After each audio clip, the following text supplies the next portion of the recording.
Planning a full-service move in Lehi, Utah. Whether you're relocating across town or across the country, knowing costs, services, and how to prepare can make all the difference. Let's walk through what to expect and how to get the most out of your move.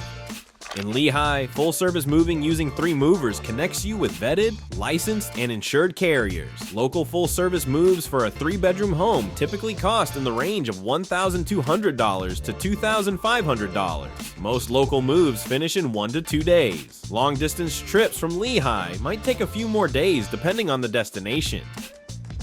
Full service in Lehi means the mover handles everything: packing and unpacking, disassembling and reassembling furniture, loading, transporting and unloading, specialized item handling, electronics, artwork, optional services like storage or car shipping. You're paying for convenience, protection, and less work on your end. Here's how your move will typically unfold. Inventory and quote. Crew assesses your home and items packing and prep, wrapping furniture and securing boxes.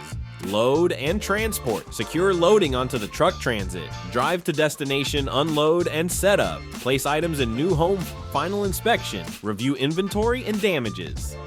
Local moves in Lehi often wrap up within the same day. Longer moves might take multiple days depending on distance and stops. When you go with a trusted moving network like 3 movers, the carriers are pre-screened for licensing, insurance, and reliability. That means less risk of surprise fees, damage, or unprofessional crews, especially important in moves across Lehi's terrain and neighborhoods. Moving in Lehi. A full-service mover can save you time and stress, as long as you choose wisely and prepare. If you found this helpful, hit like, subscribe, and leave your moving questions below. Good luck with your next chapter.